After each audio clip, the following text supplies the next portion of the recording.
지난 시간에 조카 롯을 전쟁에서 아브라함이 구해내죠. 그 전쟁은 300여 명의 가병과 아모리 족속의 형제들의 도움으로 이룰 수 있는 전쟁의 승리가 아니었습니다. 하나님의 능력 아니었으면 이길 수가 없는 전쟁이었죠. 4명의 연합된 그 나라의 왕들을 어떻게 이 일개 아브라함과 가병들이 이길 수가 있겠습니까? 그러다 보니까 이 아브라함도 아는 거죠. 이 모든 승리는 하나님의 것이다. 그래서 멜기세덱을 만나서 그에게 11조를 드리고 소도망에게도 이런 말을 하죠. 이 노획물 중에 단 하나도 나는 취하지 않겠노라.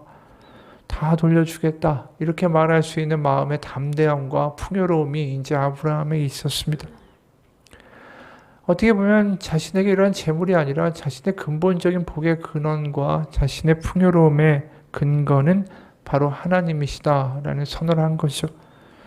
그것을 확증하듯이 하나님도 아브라함에게 이런 화답을 해주십니다. 이후에 1절에 여호와의 말씀이 환상 중에 아브라함에게 임하여 이르시되 아브라함아 두려워하지 말라. 나는 내 방패요 너의 지극히 큰 상급이니라. 아브라함이 그 느꼈던 마음의 풍요로움과 확신과 그 담대함을 하나님이 다시 한번 확증시켜 주시죠. 그럼 보통 이 말씀에 뭐라고 대답을 할까? 하나님을 찬양하며 하나님을 경배하였더라. 노래를 불렀더라.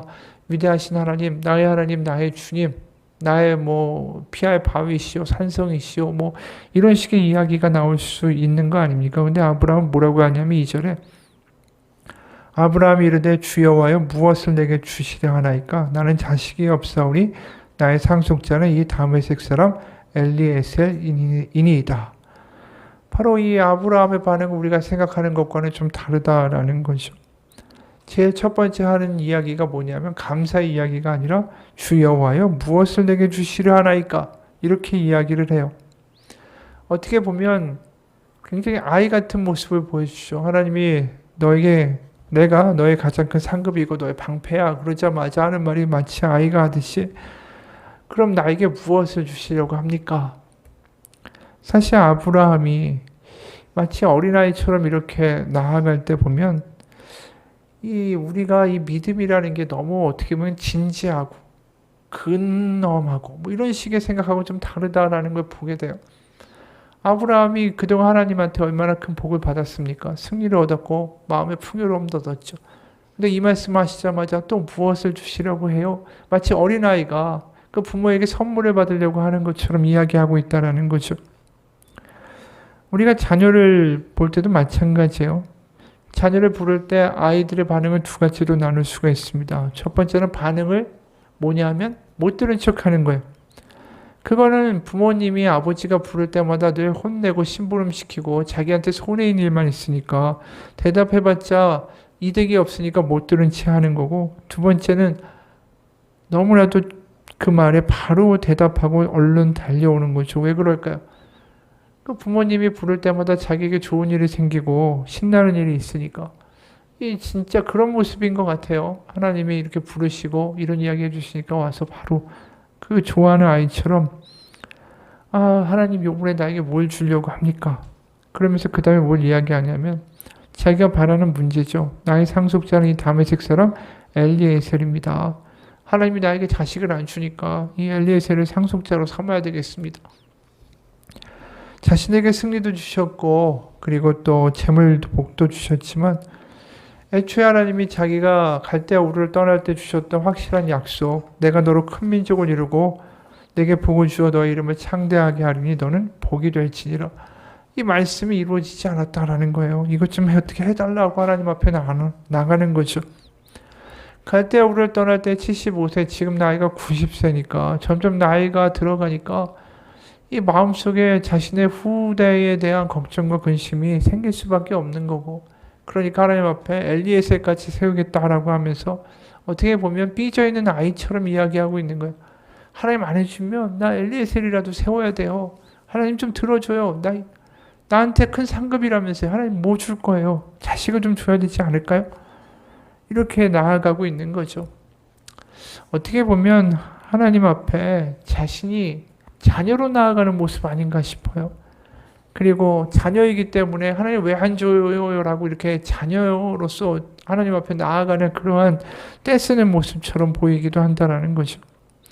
거꾸로 말하면 아브라함은 하나님을 굉장히 친밀하게 경험하고 있다는 것을 역으로 우리가 알게 됩니다.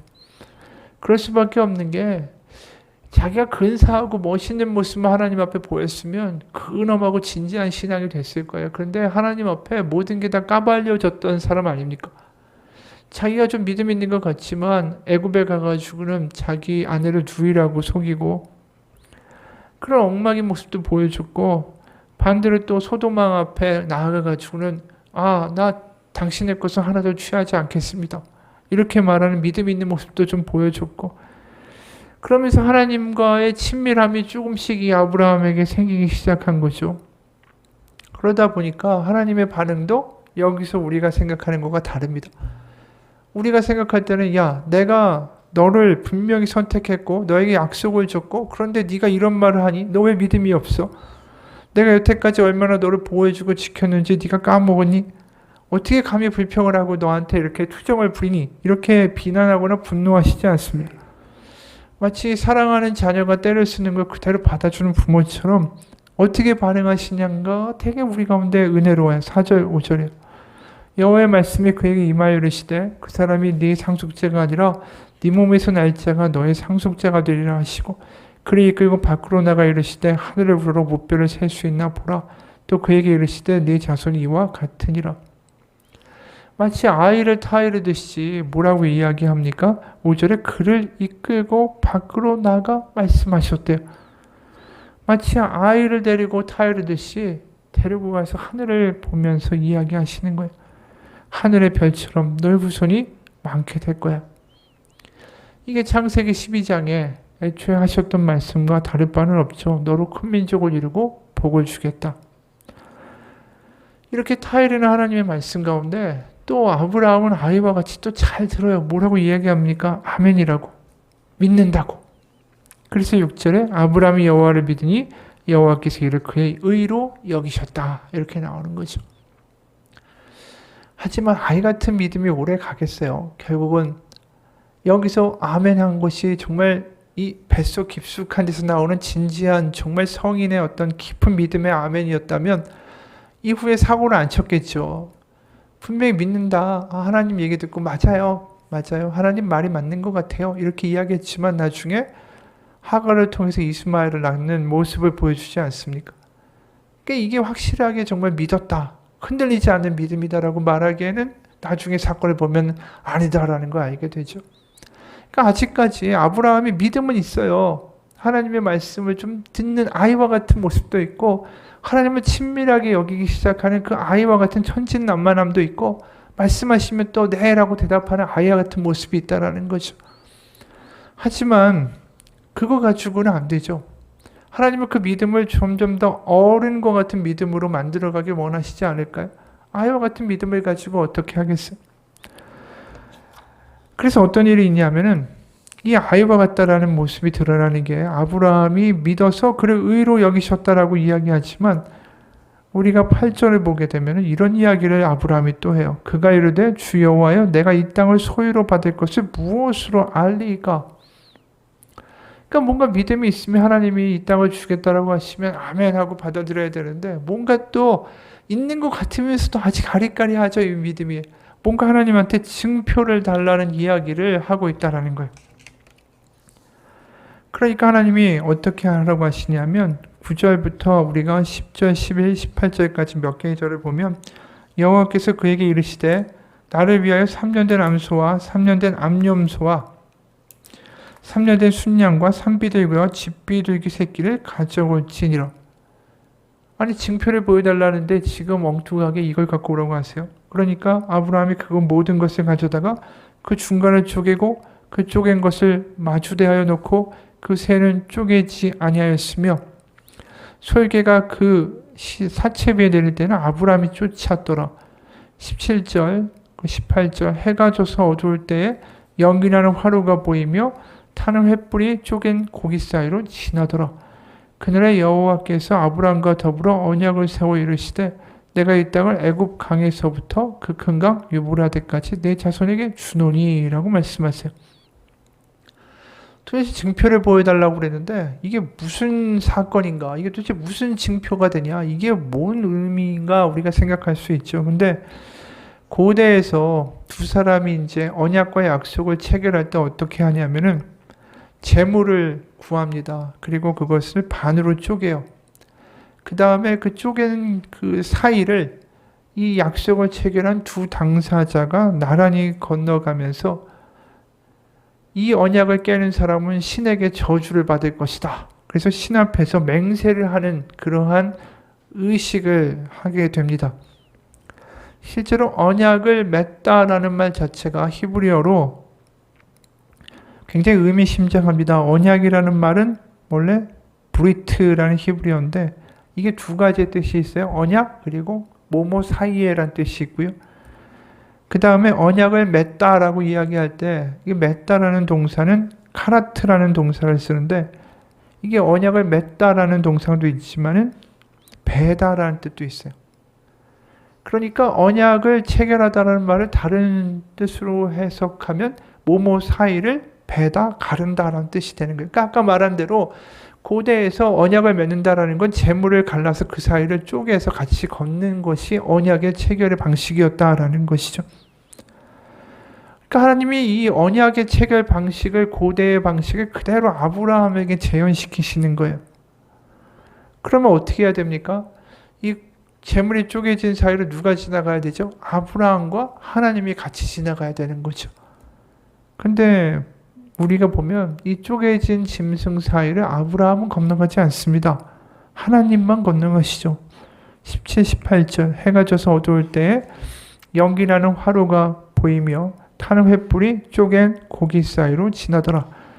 그날에 여호와께서 아브라함과 더불어 언약을 세워 이르시되 이 언약이 체결된 거예요. 그리고 그 불꽃은 하나님을 상징하는 거죠.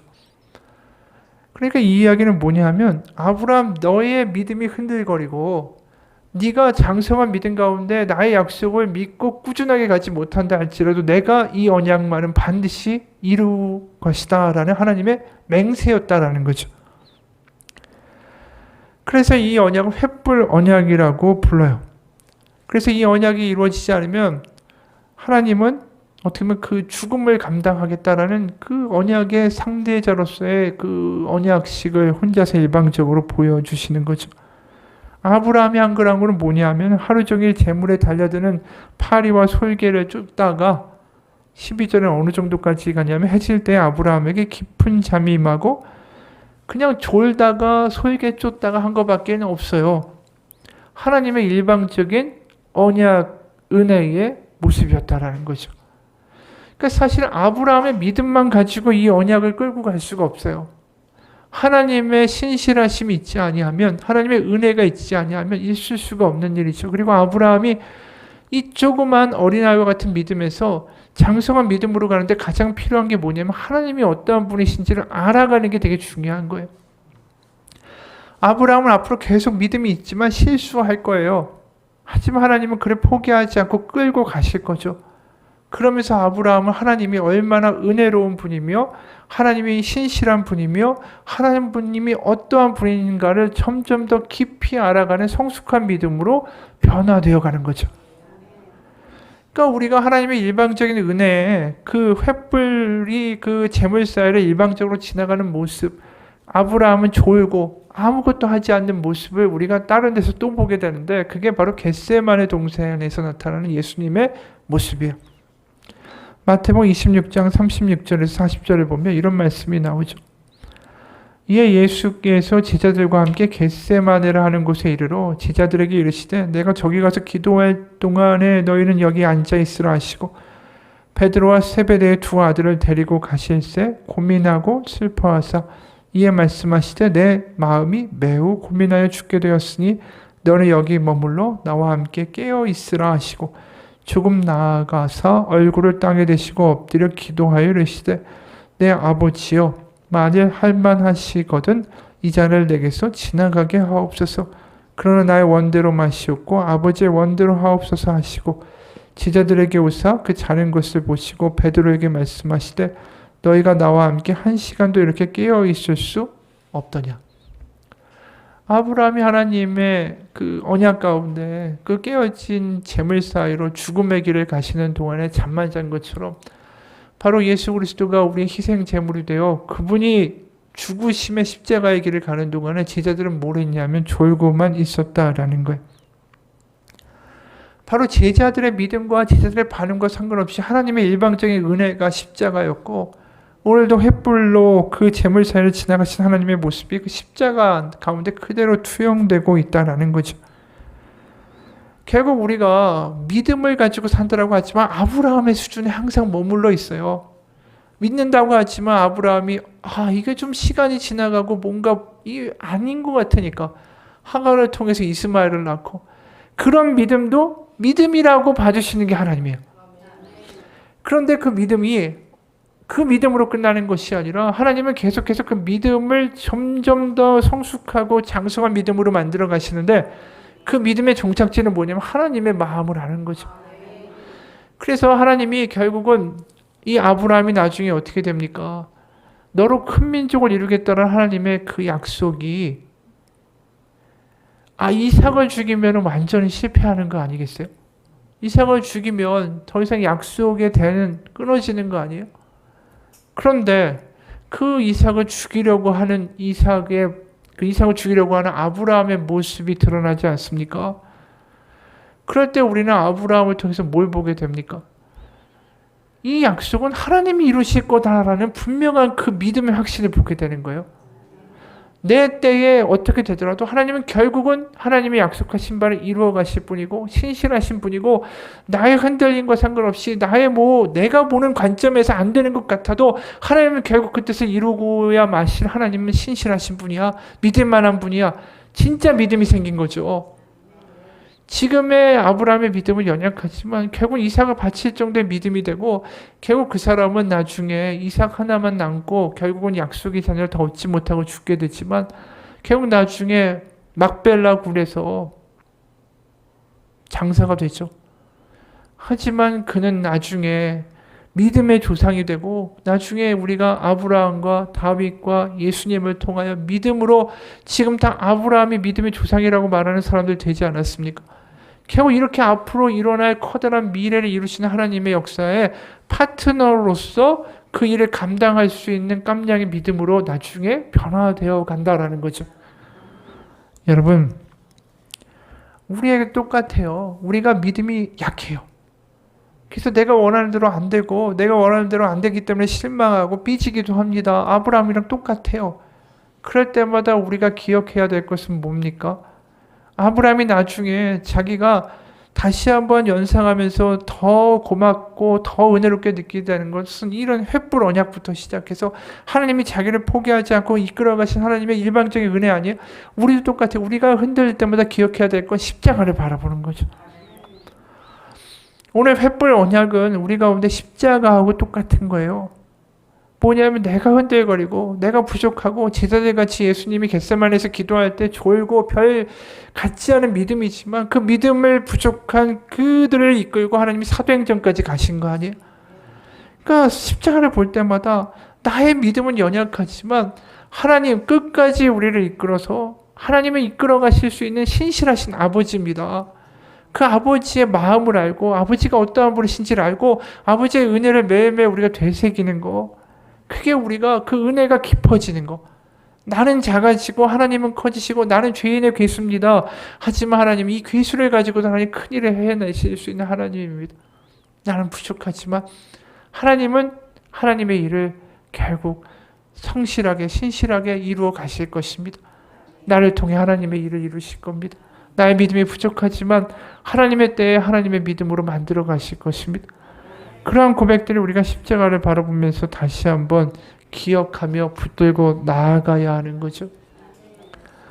여러분, 하나님은 십자가를 통해서 우리 가운데 보여주세요. 나의 믿음에 달린 게 아니라 나의 연약함에 달린 게 아니라 결국 하나님의 우리를 향한 신실하심에 모든 게 달려있다라는 걸 우리 십자가를 보면서 고백하게 되죠.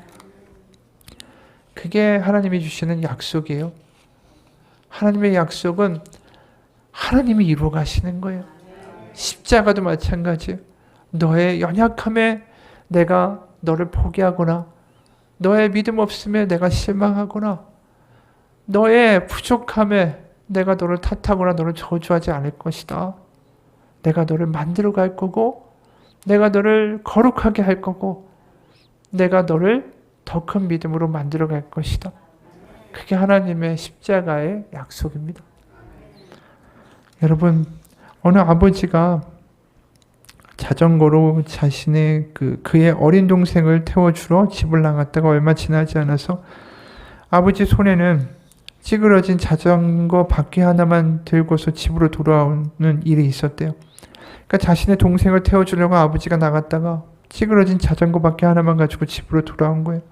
어떻게 된 건가 봤더니 아버지가 골목을 돌아 큰 길로 나아가는데 갑자기 지나던 자동차가 과속으로 달려와서 자전거와 충돌하고 아이는 그 자리에서 숨지고 조각난 자전거 앞바퀴 하나를 아버지가 들고 온 거죠.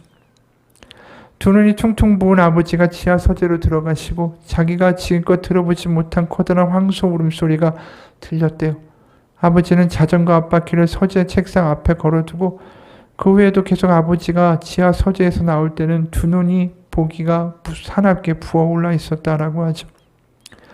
그 이야기를 들은 어느 목사님은 자기 아들의 살점과 피가 배어있는 자전거 바퀴를 보고 울었던 그 아버지처럼 교회 앞 벽면에 달려있는 십자가를 볼 때마다 거기에 붙어있는 주님의 살점과 피를 보게 되어서 울었다라는 거죠.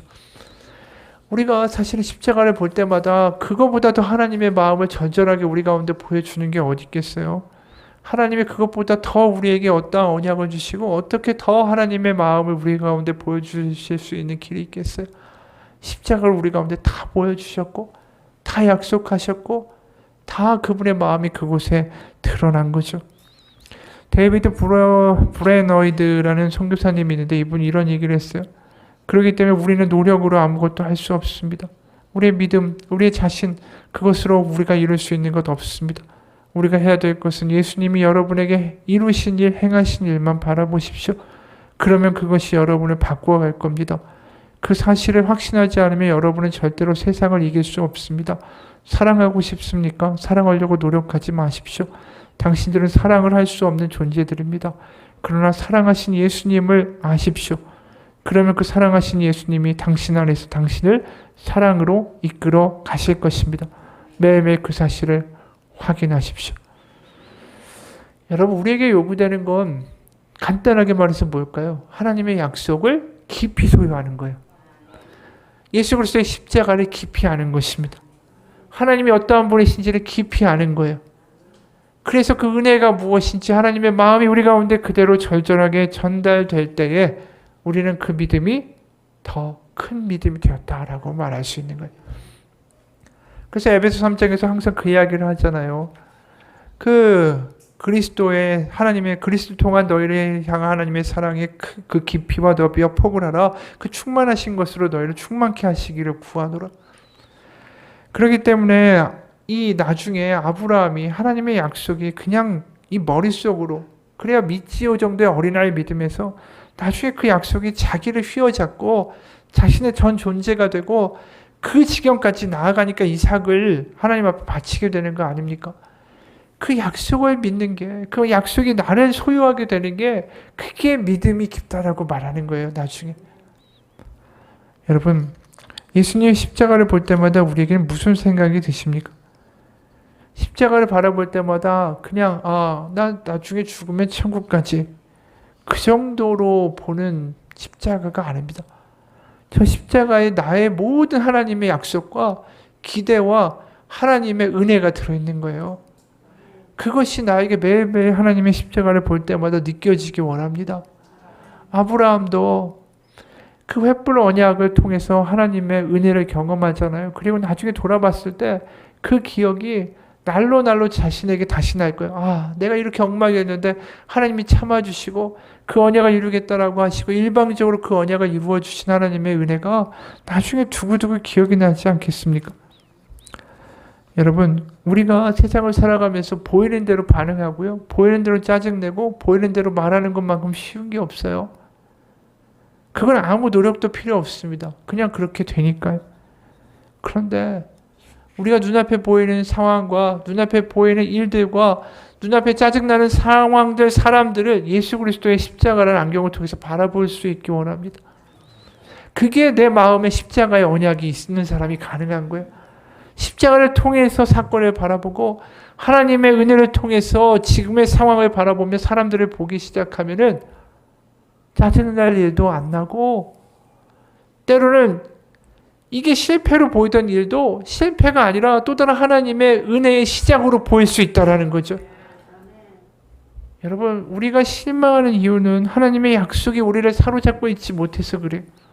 십자가가 우리를 완전히 장악하지 못해서 그래요. 그게 매일매일 은혜로 보여지고 그게 매일매일 눈물 나는 사건으로 보여지기 시작하면은 우리 눈앞에 보이는 일들은 다르게 해석될 수밖에 없습니다. 여러분, 십자가를 바라볼 때마다 하나님의 설득과 하나님의 눈물이 보여지기를 원합니다. 주님, 왜 이렇습니까? 왜 이런 일이 일어납니까? 주님, 이 꼬라지 좀 보세요. 왜 이렇습니까? 라고 이야기할 때마다 하나님의 응답이 없다라고 우리 이야기하지 말고 그 외침에 하나님은 자신의 아들의 피투성이가 된 십자가를 우리 가운데 내밀어 보여주신다라는 겁니다. 이 십자가를 보렴. 여기에 나의 너를 향한 마음이 있고 여기에 너를 구원하고 너를 이끌고자 하는 나의 열심이 있단다. 바로 그거예요. 여러분, 때로는 아브라함처럼 왜 하나님 나한테 자식 안 줍니까? 이렇게 삐지는 어린아이와 같은 믿음일 수 있습니다. 하지만 그 믿음에만 계속 머물러 있을 수 없잖아요. 아브라함이 그 하나님의 약속을 점점 마음 깊숙이, 정말 뱃속 깊숙이 자신의 존재가 그 약속인 것처럼 되어가는 것처럼 우리도 하나님의 십자가의 언약, 바로 그 약속을 우리의 심령 깊은 곳에 경험하고 살아갈 수 있는 우리의 삶이 되기를 원합니다. 그게 어떻게 보면 구약에 나와 있는 진정한 믿음의 종착역의 모습이 아닐까요?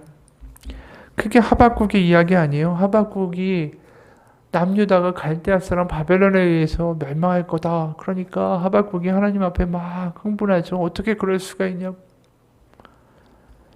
그럴 때 하나님이 이런 말씀하시죠. 하박국 2장 3절.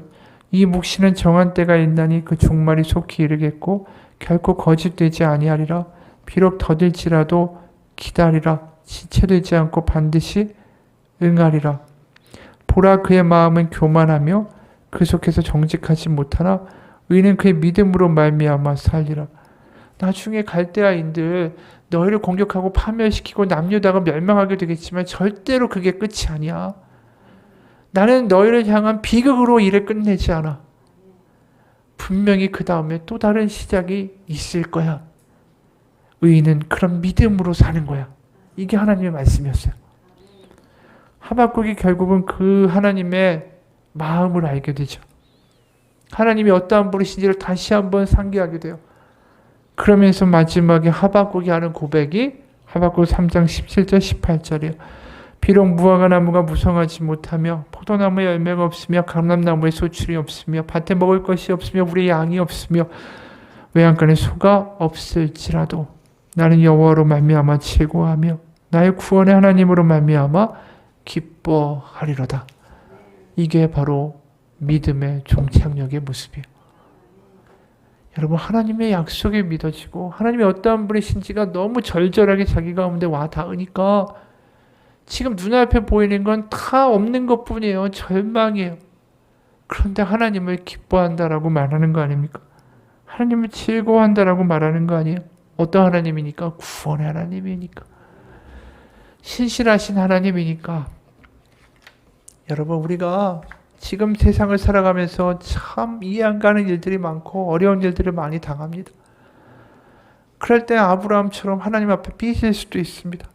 하지만 그때마다 우리는 우리 가운데 내미신 하나님의 약속을 다시 한번 바라볼 수 있기 원합니다. 그리고 그 약속이 머리로만 아니라 이제 우리의 심령 깊은 곳에 내려가야 될 때라고 믿습니다. 그 약속이 내가 그 약속을 믿는 게 아니라 그 약속이 나를 장악하는 삶의 수간이 우리 가운데 있기를 원해요. 그 약속이 나를 장악하고 이끌어가는 그 순간에 우리의 삶이 비록 경제적이거나 여러 가지 문제들이 해결되지 않는다고 할지라도 그 약속 십자가를 통해서 나를 바라보고 나의 미래를 바라보고 나의 주변을 바라보고 나의 상황들을 바라보기 시작하면 이미 그때부터 우리의 삶은 변화되기 시작할 겁니다. 하나님의 약속은 반드시 하나님이 이루어 가시고 하나님의 신실하심은 절대로 변하지 않습니다. 우리가 하나님 앞에 머물러 있기를 원합니다. 하나님의 약속을, 십자가를 소유할 수 있는, 그게 가장 부자 아닐까요?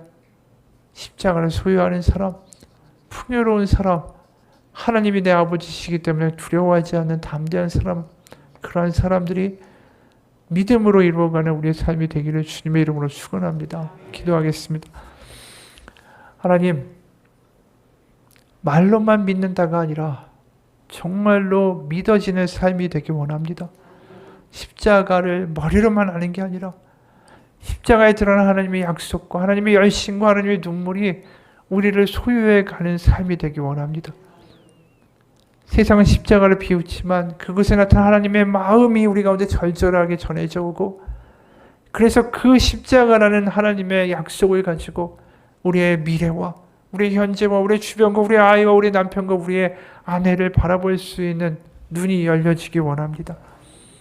하나님, 약속을 소유하는 백성, 그래서 하나님이 어떠한 분이신지를 너무나도 잘 알아가는 백성, 그래서 오늘도 다시 한번 하나님 때문에 하늘을 바라보며 감사하다라고 말하고 다시 한번 하늘을 바라보며 하나님을 향해 미소 지을 수 있는 그런 믿음으로 오늘 하루 살아갈 수 있도록 주님 은혜 내려 주옵소서. 살아계신 우리 주 예수 그리스도의 이름 받들어 기도합니다. 같이 기도하겠습니다.